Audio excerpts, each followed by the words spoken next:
Hello everyone. So today we will be discussing about gastric tumors, mainly gastric carcinoma. So first let us see what are the gastric neoplasms. They are basically benign and malignant like all other tumors. The benign category has epithelial and the mesenchymal variants. Epithelial neoplasms are mainly adenomas and mesenchymal neoplasms are mainly commonly leiomyomas.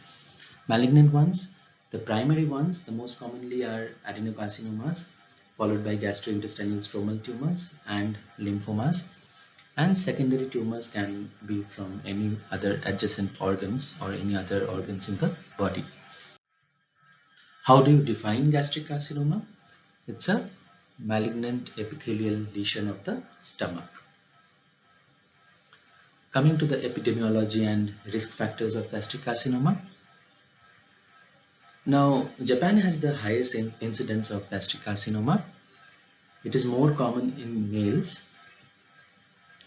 It can occur at any age, but the peak incidence is at 50 to 70 years of age. But you have to remember that when it occurs in younger age, it is usually more aggressive in nature. It's commoner in lower socioeconomic group of people and associated with increased intake of smoked and pickled food. Coming to the risk factors category wise, now what are the host factors? Host factors are if the person is suffering from pernicious anemia or atrophic gastritis, if he had a partial gastrectomy in the past, if he has a history of chronic peptic ulcer or gastric adenomas. Environmental factors are any Helicobacter pylori infection, low socioeconomic status, as I already told you. Dietary factors are the lack of adequate fruits and vegetables in the diet, or intake of smoked and pickled food, as I told you. Smoking is also a risk factor. Genetic factors are blood group A persons are more prone to develop gastric carcinoma, hereditary non-polyposis colon cancer syndrome, and germline mutations in E-cadherin gene. That gene is CDH1. Now, the relationship between Helicobacter pylori infection and gastric carcinoma. What is it and how is it? Now, there have been a number of reviews of the putative sequence of atrophic gastritis, intestinal metaplasia followed by dysplasia, and ultimately carcinoma resulting from H. pylori infection. Now, these mechanisms have proved that in this process, H. pylori may act as an initiator or a promoter. Now, what are these mechanisms? Now, ammonia that is produced by the action of urease, which is elaborated by this organism, that causes increased pH. Now, this increased pH will lead to colonization of other anaerobic bacteria. Now, these anaerobic bacteria, what will they do? They will produce active reductases, which will convert the food nitrates to nitrites. Now, nitrites will combine with food amines to produce N-nitroso compounds, which are carcinogenic. Secondly, this ammonia is also responsible for increased cell proliferation, and you know that increased cell proliferation is again a precursor for neoplasia. And thirdly, there will be generation of some reactive oxygen species which will cause or which may cause point mutations in the DNA, leading to neoplasia. Coming to the molecular aspects of gastric carcinoma. Now, by this time, you must be all knowing that development of neoplasm depends on mainly two factors: activation of oncogenes and inactivation of tumor suppressor genes. Now, what are the oncogenes that are activated in gastric carcinoma? They are mainly EGFR, that is epidermal growth factor receptor, and ERB2, or overexpression of c-Met oncogene. And inactivation of tumor suppressor genes. What are the tumor suppressor genes that are inactivated? There is a germline mutation in the gene called CDH1, which codes for the protein E-cadherin. And E-cadherin, if you remember from your neoplasia classes, E-cadherin is a protein which helps in cell-to-cell adhesion, intercellular cell adhesion. So as a result of which there will be loss down, when there will be down regulation of E-cadherin, there will be loss of cell-to-cell adhesion. As a result, the cells will lose their adhesion, and as a result they will proliferate in single sheets. That is the result when there is germline mutation of E. cadherin. The type of gastric carcinoma which develops is usually of diffuse type. Now you will understand this when I will tell you what diffuse type of gastric carcinoma is. Next is you may have mutation in the APC gene, adenomatous polyposis coli gene, or you may have P53 gene mutation, and that is most commonly in carcinomas arising in the cardiac part of the stomach. Now, how do you classify gastric carcinoma? Now, this is the most confusing part of gastric carcinoma. This I am telling you from my experience, because whenever I take exams of students, mostly when I ask them about classification of gastric carcinoma, most of the students, they get confused, they jumble up, and then they give a very confusing answer. Now, you have to remember that classification is based on three aspects. The gross aspect, that is the macroscopic appearance of the tumor which you see with your naked eye. Second is microscopic appearance or histology, that you see under the microscope. And third is the depth of invasion, how much the tumor has invaded, till what level the tumor has invaded. So when you are talking about classification to your examiner, be specific, or whenever you are writing a theory paper, you look at the question, what classification is the question paper asking for. If they have specified which classification, write that classification. If they have not, you have to write all the classifications.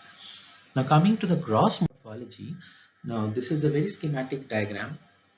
So grossly there can be specifically three types of carcinoma. One is exophytic. This red part is the cancer, where you see exophytic means the cancer is protruded from the surface of the mucosa or elevated from the surface of the mucosa.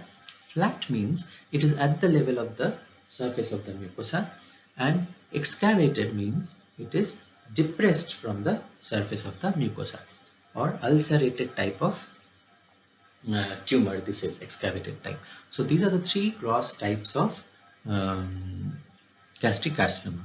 Easy. Coming to histological classification now, this is again a bit tricky, because there have been a lot of classifications which have been put forward.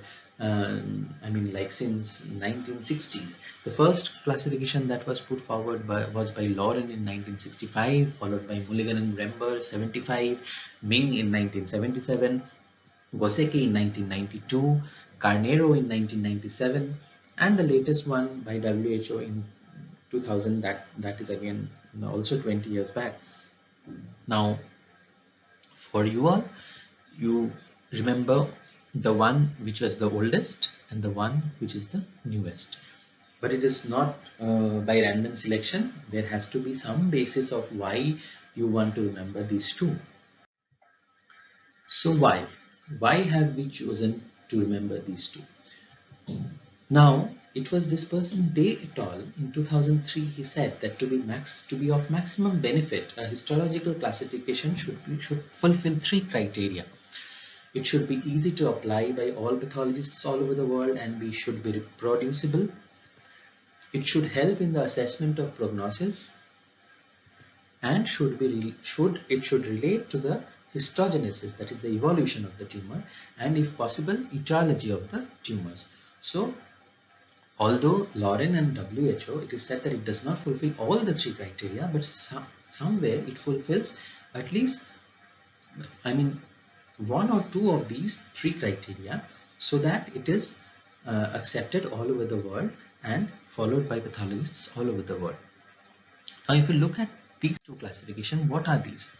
Now, Lauren, it's a very easy classification. It has got only two categories, intestinal and diffuse. Now, when you look at this classification, you understand that since it is very easy, two categories, so it should be very easy to be applied by all pathologists all over the world. Now, what did WHO do? It actually added two more categories to this classification, but here you should understand this tubular variant of WHO and intestinal variant of Lawrence are actually the same, and the signet ring variant of WHO and diffuse variant of Lawrence are actually the same. the two new categories, that is the papillary and the mucinous. What is the difference? Papillary is when the glands actually have finger-like projections. They are called papillary tumor. And mucinous is when you have extracellular mucin, when you have pools of extracellular mucin in the tumor, which is more than 50% of the volume of the tumor. You call it a mucinous tumor. Now, coming to Lawrence classification proper, what is this intestinal type? Now here you see that intestinal type is composed of glands. These are the glands. Now these glands are lined by neoplastic cells. These neoplastic cells are pleomorphic. They have multiple layers which have lost their polarity, hyperchromatic nuclei, ugly looking. So they are all neoplastic cells, but they are forming glands. Okay. But on the other hand, the diffuse type, if you look at, there are no glands.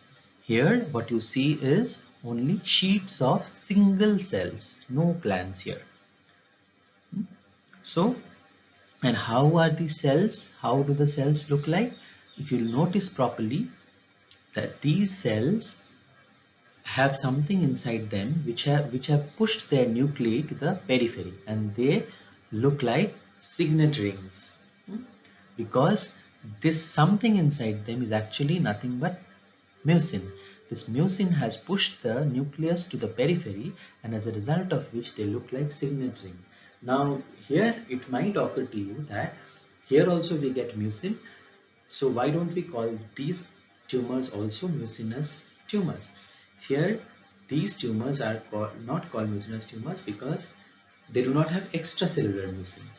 Okay. The mucin that is found here is intracellular mucin, and the mucin that is found in mucinous tumors of WHO category is extracellular mucin, and that has to be more than 50% of the volume of tumor, then only you can call it mucinous tumors. Okay. So that is the difference. And here there is no formation of glands. Coming to the third category of classification, based on the depth of invasion, there can be the early gastric carcinoma, where the lesion is restricted to mucosa and submucosa. The prognosis is good, they are curable, and the 5-year survival rate is more than 90%. The other category being advanced gastric carcinoma, which involves the muscularis, and again this is of 4 types. That is up to you whether you want to remember this classification, the Borman's classification. It is not absolutely necessary to remember this classification for undergraduates. Here the type 1 is the nodular type or protruded type. Type 2 is ulcerated type with distinct borders. Type 3 is ulcerated type with indistinct borders. And type 4 is diffuse or infiltrating types. Now here type 3 and type 4 are incurable. Now coming to how to approach or investigate the case. Now whenever you get this such type of a clinical question in your question papers, you always end up with the question is how will you approach the case, or how will you investigate the case. Now be it a clinical case of gastric carcinoma or lung carcinoma or any damn clinical question in your pathology paper, you always remember that approach should be with these 3 domains: the clinical evaluation, the radiological studies, and the pathological investigations. These 3 actually form the triad, the backbone of evaluating a case. So always you have to write these 3 points, or you have to elaborate on these 3 points. So how do you evaluate a patient clinically? You have to ask for his symptoms, and then you have to elicit the signs. So the symptoms here in case of gastric carcinoma are usually vague, and the patient complains of pain abdomen, weight loss, weakness, loss of appetite, hematemesis, and dyspepsia. Sometimes 1 or 2 of these, or multiple of these. And what are the signs that you may elicit? You may have pallor in the patient, icterus, sometimes an epigastric mass, and Sister Mary Joseph nodule, Virchow's node, Bloomer's shelf, and Irish node. Now these four are specific for specific findings usually in case of gastric carcinoma. Why? Now, Sister Mary Joseph nodule. Okay, I'll come to it later. Virchow's node and Irish node. What are these? Virchow's node is a lymphadenopathy occurring in the left supraclavicular node. That is because of metastasis of gastric carcinoma to this node, left supraclavicular. An Irish node is metastasis of gastric carcinoma to the left anterior axillary node. So both Virchow's node and Irish node are due to metastasis of gastric carcinoma. Virchow's to the left supraclavicular and Irish to the left anterior axillary. Coming to Sister Mary Joseph nodule is this. It is actually because of the transperitoneal spread of gastric carcinoma to the umbilicus. Now here what happens, here you see this apple jelly nodule kind of a thing on the umbilicus because of the metastasis of gastric carcinoma through the peritoneum into the onto the umbilicus, and it is called Sister Mary Joseph nodule. It is named after the nurse who first detected it. And what is a Bloomer shelf?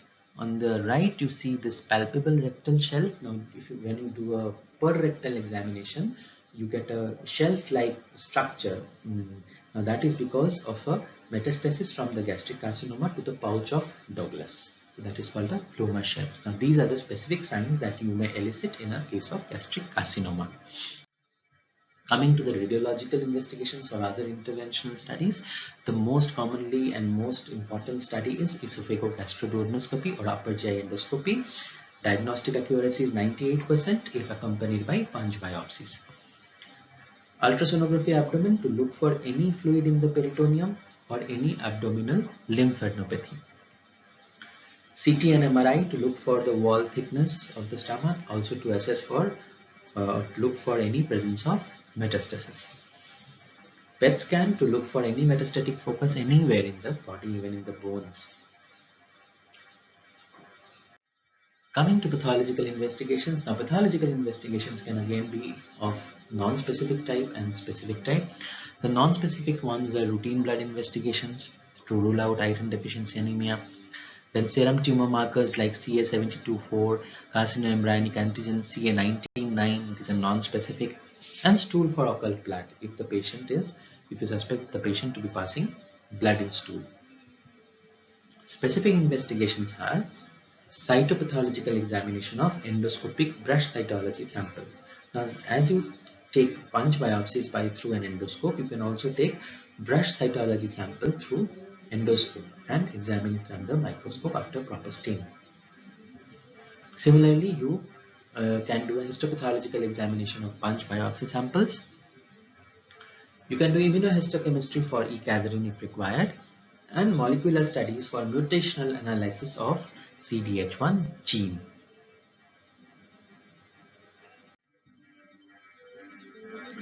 How does gastric carcinoma spread? Like all other tumors, the routes of spread are similar. Direct spread to the adjacent organs like pancreas, colon, liver. Lymphatic spread here, it's important to the Virchow's node, Irish node. These are important signs to be elicited. Now when Virchow's node is positive, it is clinically called Troche's sign. Blood-borne metastasis to liver, lung and bone are important. Transperitoneal spread to the peritoneal cavity presents as ascites. To the ovaries bilaterally, it is called Krukenberg's tumor, and also to the umbilicus called Sister Mary Joseph nodule. Complications of gastric carcinoma. The patient may present with outlet obstruction. You get many cases of gastric outlet obstruction in your surgery, long cases, and the patient then the diagnosis comes out to be gastric carcinoma. Then you have the patient bleeding, most commonly hematemesis. Perforation is one of the complications leading to peritoneal and pleural effusion. How do you stage gastric carcinoma? Now this staging is actually pathological staging, and it is important to stage a gastric carcinoma for assessment of the prognosis of the tumor. The staging that is followed is usually the T and M staging. T is for the primary tumor stage, N is for the nodal stage, regional node status, and M is to look for distant metastasis. So if we see here, Tx is primary tumor cannot be assessed, T0 is no evidence of tumor, TIS is carcinoma in situ, T1 tumor extends up to submucosa, T2 is tumor invades muscularis propria, T3 is tumor invades subserosal connective tissue without invasion of visceral peritoneum, and T4 is when the tumor invades the visceral peritoneum to involve the adjacent organs. Coming to the regional node status, NX means no regional lymph nodes can be assessed, N0 is no regional lymph node metastasis present, N1 1 to 2 regional lymph nodes involved, N2 3 to 6 regional lymph nodes involved, and N3 more than 7 regional lymph nodes are involved. M0 is no distant metastasis and M1 is distant metastasis present.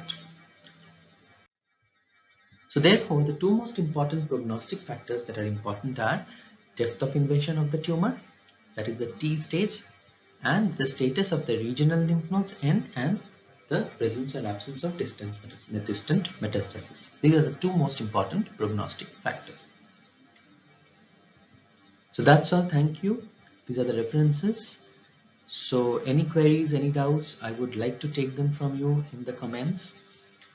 That's all for today. Thank you. Bye.